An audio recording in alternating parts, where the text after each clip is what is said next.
नमस्कार, आप देख रहे हैं राइट इंडिया न्यूज और मैं आपके साथ महेंद्र आर्या।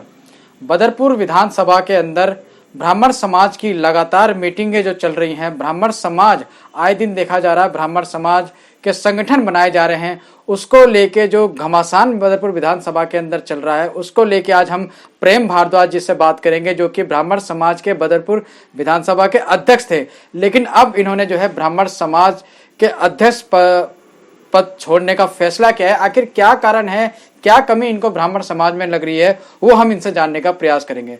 तो प्रेम भारद्वाज जी, सबसे पहले आपका राइट इंडिया न्यूज में स्वागत है। बहुत बहुत धन्यवाद जी। आपको बीती जो दिवाली गई है उसकी भी बहुत बहुत शुभकामनाएं सभी क्षेत्रवासियों को, और छठ पूजा जो माता की जो छठ पूजा गई है उसकी भी बहुत बहुत शुभकामनाएं।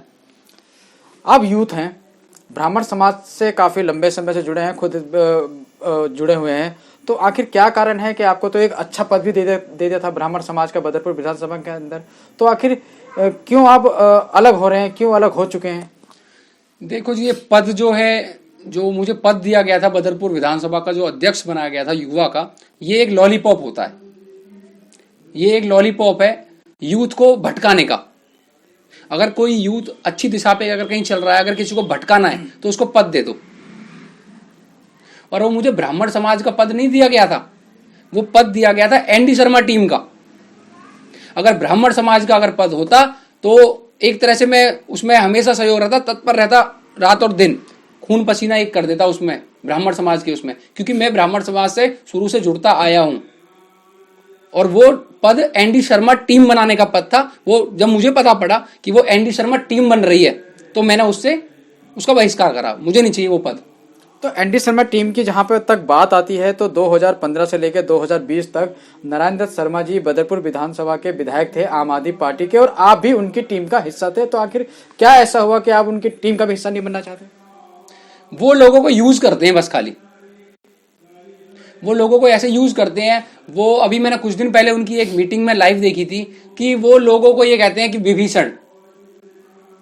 विभीषण का अर्थ वो जानते हैं क्या? नारायण दत्त शर्मा जी विभीषण जो लोगों को कहते हैं, ब्राह्मणों को विभीषण कह रहे हैं, क्योंकि वो विभीषण क्यों कह रहे हैं? क्योंकि अगर किसी अन्य दल पार्टी के साथ अगर कोई ब्राह्मण खड़ा हो गया तो वो विभीषण हो गया। मेरे साथ तेरा भाई कंधे से कंधा मिला के खड़ा है और मेरे साथ मेरा भाई विभीषण दगा करेगा मेरे भाई, इसलिए जानो मेरे भाई। मैं ये कह रहा हूं बाबूजी, अरे कोई बढ़ रहा है ना वहां बढ़न दो, अपना बढ़ रहा है ना अभी टांग है मत खींचो। हाँ जी। कुछ टाइम पहले जब वो वर्तमान विधायक थे तो बीजेपी की कोई मीटिंग चल रही थी, उसमें कुछ लोग वहां जाके बैठ गए थे बीजेपी का पटका पहनकर, तो उनको उन्होंने विभीषण कहना स्टार्ट कर दिया था। उन लोगों का मैं नाम नहीं लेना चाहूंगा, पर उनको उन्होंने ये बोला था वो विभीषण है। अरे मतलब जो एनडी शर्मा के साथ है वही वो ब्राह्मण है क्या और सब विभीषण है क्या? मतलब जो एनडी शर्मा के साथ है वो समाज के लोग हैं, वो ब्राह्मण समाज के लोग हैं, और जो अलग पार्टियों के साथ अगर किसी के साथ अगर समर्थन कर देते हैं तो वो विभीषण कहलाते हैं। अरे नारायण दत्त शर्मा जी, आपसे मैं भी ये बात कहना चाहता हूं, आप विभीषण जिन लोगों को कह रहे हो, आप में राम बनने की वो है क्या? आप में राम बनने के कहां गुण है? अगर आप में राम बनने के अगर गुण होते तो राम ने तो जब भरत को सब कुछ दिया गया था ना, तो उन्हें 14 वर्ष का वनवास भी काटा था। अपनी सारी संपत्ति राजा बनाने के बाद भरत को राजा बनाया था। तो नारायण दत्त शर्मा जी, आप भी तो उस राम की तरह बनने की कोशिश करो। मतलब सभी विभीषण बनते जा रहे हैं क्या? आप जब विधायक नहीं थे, जब आप प्रत्याशी थे, जो लोग आपके साथ थे वो आपको छोड़ के चले गए। वो लोग छोड़ के क्यों चले गए? क्योंकि आप में कमी थी, उन लोगों में कमी नहीं थी। अगर एक इंसान को 20 लोग छोड़ के जाते हैं तो उस इंसान में कमी है। उनके साथ पुराना आदमी कौन है, मुझे आप ये बता दीजिए। अच्छा प्रेम भारद्वाज जी, बात को आगे बढ़ाते हैं आपसे, और मैं ये जानना चाहता हूँ, आप तो ब्राह्मण समाज से ही हैं और काफ़ी लंबे समय से जुड़े हैं, यूथ भी है। नारायण दत्त शर्मा जी जब चुनाव हारे थे 2020 में, उसके बाद देखा गया था कि ब्राह्मण समाज के संगठन बनने शुरू हो गए थे। सबसे पहले राम प्रकाश भारद्वाज जी की ब्राह्मण समाज बनी थी, टीम गठित की गई थी, महिलाओं को भी जोड़ा गया था। उसके बाद शिवदयाल शर्मा जी मीठापुर के जो हैं उनके ब्राह्मण समाज का संगठन तैयार हुआ, जिसमें प्रदेश अध्यक्ष देवदत्त शर्मा जी मौजूद थे। डिम्बललाल मास्टर जी जो पहले ब्राह्मण समाज के अध्यक्ष थे वो मौजूद रहे। उसके बाद अशोक शर्मा की ब्राह्मण समाज की एक और मीटिंग होती है। तो आखिरकार ब्राह्मण समाज को विभाजित करने का प्रयास किया जा रहा है, कहीं ना कहीं गुमराह करने का प्रयास किया जा रहा है बदरपुर विधानसभा के अंदर, ऐसा हमारा मानना है। आप क्या कहना चाहेंगे? देखो जी, मैं आपको बताता हूँ, जो बदरपुर के अंदर आज 3-4 जो अध्यक्ष हैं बड़े ही अच्छे लोग हैं। हम किसी की वो नहीं कहेंगे कि वो अध्यक्ष अच्छे लोग इसलिए हैं क्योंकि उनको लगा कि इनकी पकड़ है, तो जब तो वो अध्यक्ष बने। राम प्रकाश भारद्वाज जी हो गए, बाबूजी शिवदयाल बाबूजी हो गए, बाबूजी डॉक्टर अशोक शर्मा जी हो गए, ये सम्मानित लोग हैं, इज्जतदार लोग हैं, जब तो बने। पर इनको एक पहने की तरह यूज किया जा रहा है। नारायण दत्त शर्मा जी ये कहते हैं कि मैं किसी बढ़ते हुए लोग इंसान की टांग नहीं खींचता। टांग खींचने का मतलब ये है, विधायक जी जब आप हार गए हो चुनाव, तो रामप्रकाश भारद्वाज जी ने ब्राह्मण समाज गठित करी, स्थापना करी ब्राह्मण समाज की, बड़ा अच्छा लगा, लोग भी उनसे जुड़ते गए, तो आपने उनकी टांग खींचने के तो काम करा। जब रामप्रकाश भारद्वाज जी अध्यक्ष बन चुके थे तो बाबूजी को, शिवदयाल बाबूजी को बनाने की क्या जरूरत थी? फिर तीसरी ब्राह्मण समाज डॉक्टर अशोक शर्मा जी को बनाने की क्या जरूरत थी? अगर आप समाज के विभीषण नहीं हो तो एक ही समाज चलने देते। अगर बदरपुर विधानसभा के अंदर एक ब्राह्मण समाज बन चुकी है तो उसी के साथ समर्थन करना था ना आपको। कहने का मतलब आपका यह है कि बदरपुर के अंदर जो ब्राह्मण समाज के संगठन अलग अलग बनाए गए हैं, इसमें पूरा डायरेक्ट या इनडायरेक्ट रोल नारायण दत्त शर्मा जी का है। बिल्कुल जी। रामप्रकाश भारद्वाज जी वाली जो ब्राह्मण समाज बनी थी, उसमें जैसे भी करके, ऊपर से मैं बोलना नहीं चाहूंगा, खुल के उन लोगों के नाम नहीं लेना चाहता, कि उन लोगों ने बदरपुर विधानसभा में ब्राह्मणों में फूट डलवाने का काम करा है। क्योंकि वो जो रामप्रकाश भारद्वाज जी वाली जो ब्राह्मण समाज बनाई गई थी, वो इसी स्तर पे बनाई गई थी, कैसे भी करके कि लोगों को, ब्राह्मणों को एक करो और सारा का सारा समर्थन हम नारायण दत्त शर्मा को दे देंगे।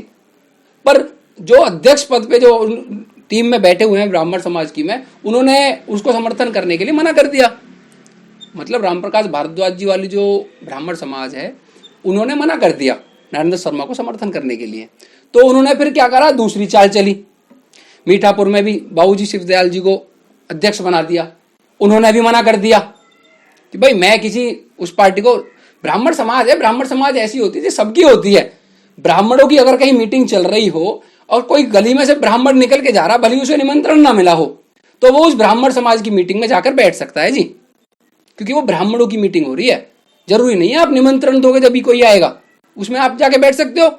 वो किसी के नाम की ब्राह्मण समाज नहीं है जी कि उसकी ब्राह्मण समाज और उसकी ब्राह्मण समाज, ब्राह्मणों की मीटिंग हो रही है, मैं भी जा सकता हूँ, आप भी कोई भी जा सकता है, किसी के लिए रोक टोक नहीं है। और अगर उस ब्राह्मण समाज की मीटिंग हो रही है, आप हर मीटिंग में अलग अलग नेताओं को बुलाओ ना। मैं तो कहना चाहता हूं, एक ही नेता क्यों आता है उस मीटिंग में? भाई ब्राह्मणों की मीटिंग है, ब्राह्मण एक वो जाति है जो सबको कुछ सिखाती है, सीखती नहीं है, सिखाती है। अनेक जातियों को, 36 बिरादरियों को ये ज्ञान देती है कि भाई आप ऐसा करो, आप ऐसा करो, आप ऐसा करो। तो आप ज्ञान के प्रति बनो ना। आप तो खुद विभीषण बन रहे हो क्षेत्र के अंदर, 4-4 ब्राह्मण समाज बना के, तो आप गलत कर रहे हो ये। अच्छा, आप भी ब्राह्मण समाज से जुड़े हुए हैं, यूथ हैं, समझ आपको भी अच्छी तरह से है कि कौन सी ब्राह्मण समाज सही मायने में काम कर रही है। बदरपुर के अंदर अगर देखा जाए तो 3 ब्राह्मण समाज मौजूदा समय में चल रही है। हो सकता है आने वाले समय में और भी ब्राह्मण समाज का संगठन तैयार हो जाए। तो मौजूदा समय में कौन सा ब्राह्मण समाज का संगठन, चाहे रामप्रकाश जी का हो, शिवदयाल जी का हो या डॉक्टर अशोक शर्मा जी का हो, ब्राह्मण समाज को आगे लेके जाने में काम कर रहा है?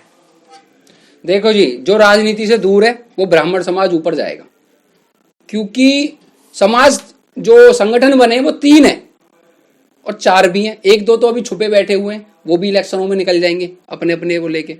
तो मेरा कहने का मतलब है, जो राजनीति से दूर है वो ब्राह्मण समाज जो टीम है वो ऊपर जाएगी, जो नेताओं से दूर हटके काम कर रही है वो दूर ऊपर जाएगी। तो आने वाले समय में क्या प्लान है कि क्योंकि आपके पीछे भी देखा जाता है एक अच्छी संख्या यूथ की आपके साथ जुड़ी हुई है, तो क्या करना है? ब्राह्मण समाज से हटकर ही काम करना है या किस तरह से काम करोगे? नहीं, ब्राह्मण समाज के साथ काम करेंगे जी बिल्कुल, पर किसी नेता के साथ नहीं लगेंगे। क्योंकि मैंने वो काम किया था जी, आपको भी पता होगी और औरों को भी पता है, जनता को भी पता है, नारायण दत्त शर्मा के साथ कंधे से कंधा मिला के काम किया था।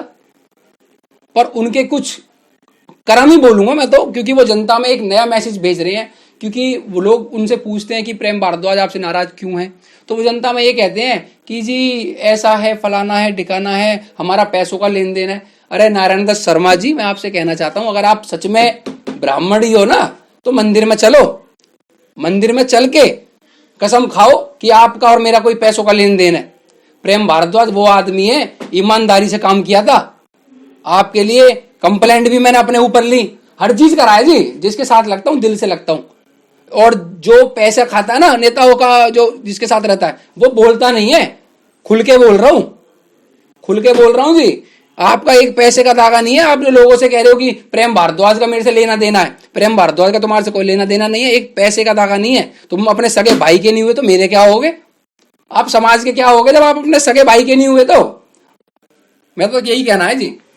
तो ये थे हमारे साथ प्रेम भारद्वाज जी। कहीं ना कहीं नाराज हैं क्योंकि ब्राह्मण समाज जो है लोगों को आगे लेके जाने का प्रयास करता है। तो और कुछ बातें करते हैं, और क्या कहना चाहेंगे सर? मेरा कहना यही है जी, मेरा कहना यह है कि अगला जो अगर मुझको समय मिला या बोलने का मौका मिला तो मैं इनको सबूत के साथ इनको नंगा करूंगा। जो ये मेरे ऊपर आरोप लगा रहे हैं ना उल्टे सीधे, इनको नंगा सबूत के साथ करूंगा कि ये कैसे लोग हैं, ये कैसे दुनिया को यूज करते हैं। राम प्रकाश भारद्वाज जी इनके साथ कंधे से कंधा मिला के चले थे जब चुनाव लड़े थे। और भी मीठापुर के बहुत से लोग हैं, सम्मानित लोग, वो भी कंधे से कंधा मिला के चले थे। चौधरी समाज से श्रीचंद बोहरा जी हैं, उन्होंने भी रात और दिन एक करी थी। और भी कई लोग हैं। मतलब ये सबको दूर करते चले क्या? इनका क्या मकसद है? अरे राजनीति करनी है, राजनीति स्तर पे करो। मेरा कहने का बोहरा जी का जैसे आपने नाम लिया है, श्रीचंद बोहरा जी का, तो जब विधायक थे तो श्रीचंद बोहरा जी का और इनका कहीं ना कहीं कुछ गुटबाजी दोनों में देखने को मिली। देखो जी, अगर कोई इंसान आगे बढ़ता है ना तो किसी ना किसी पे आरोप लगा के उसको अलग कर दिया जाता है। मैंने इनकी जो नारायण दत्त शर्मा जी की जो राजनीति ये देखी है, अगर कोई इंसान आगे बढ़ रहा हो तो ये क्या करते हैं, उसके ऊपर कोई जाल फेंकते हैं। मतलब बोहरा जी आगे बढ़े थे तो कहीं ना कहीं उनको रोकने का बिल्कुल बिल्कुल मेरा मानना तो यही है। जो इंसान आगे, अब देखो राम प्रकाश भारद्वाज जी समाज को लेके आगे बढ़ रहे थे, दूसरा समाज खड़ा कर दिया, दूसरा समाज खड़ा करा, फिर उस समाज ने इनकी नहीं सुनी, तीसरा समाज खड़ा कर दिया। हो सकता है कल को तीसरा समाज भी इनका, क्योंकि वो तीसरा समाज भी वही है जिनको नारायण दत्त शर्मा जी गाली देते थे। नारायण दत्त शर्मा जी जिनको गाली देते थे वही तीसरा भी समाज है। जब ये बातें खुलेंगी, तीसरे समाज, ब्राह्मण समाज जो तीसरा गठित करा गया है, उसकी जब बातें खुलेंगी तो हो सकता है चौथा भी खड़ा कर दिया जाए। क्योंकि कुछ लोग उनके ऐसे भी हैं जो कुछ टाइम पहले नाराज चल रहे थे, आज उनके साथ झोली में जाके उनके कंधे से कंधा मिला के चल रहे हैं। तो वो लोग नहीं है जी, मेरा मानना तो ये है। अगर जिससे एक बार बैर हो जाए तो बैर हो जानी चाहिए। क्योंकि झूठे आरोप जो दलाली करता है ना, वो वहां जाके दोबारा भी बैठ जाएगा। और जो दिल से, अगर एक बार जो रस्सी होती है उसमें अगर गांठ लग जाए तो गांठ लगी जाती है जी। कुछ लोग ऐसे भी जो कहते थे गांठ लग जाएगी अब हम नहीं बैठेंगे, वही लोग वहां पे बैठे हुए हैं। तो उनका काम है समाज में फूट डलवाना। ऐसे ही 5वीं 6वीं 7वीं ऐसी ब्राह्मण समाज बनती जाएंगे। और ये ब्राह्मण समाज 6 महीने की चल रही है जी।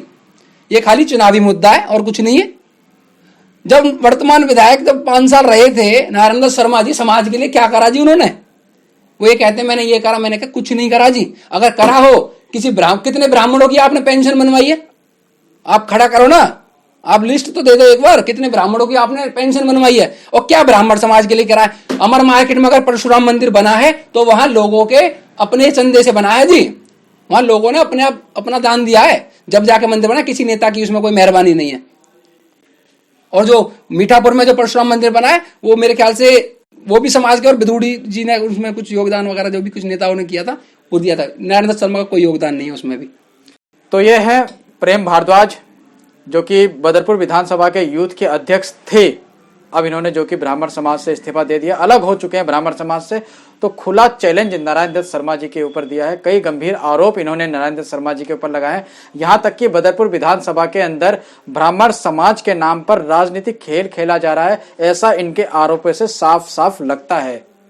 तो बदरपुर विधानसभा के अंदर लगातार ब्राह्मण समाज का गठन किया जा रहा है, लगातार ब्राह्मण समाज की मीटिंगें की जा रही हैं। तो कहीं ना कहीं इसके ऊपर एक राजनीति जन्म लेती हुई नजर आ रही है। अब आने वाले समय में देखना ये बहुत अहम होगा कि इन ब्राह्मण समाज की जो मीटिंगें हो रही हैं और जो ब्राह्मण समाज के संगठन बनाए जा रहे हैं, आने वाले समय में उनमें और कितने खुलासे होते हैं और क्या क्या नई नई बातें सामने आती हैं, वो हम अपने राइट इंडिया न्यूज चैनल के माध्यम से आपको दिखाने का प्रयास करेंगे।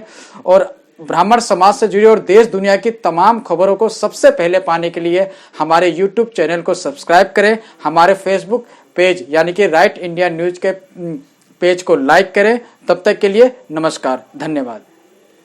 इस वीडियो को लाइक करें, हमारे चैनल को सब्सक्राइब कर बेल आइकन जरूर प्रेस करें हमारी न्यू वीडियोस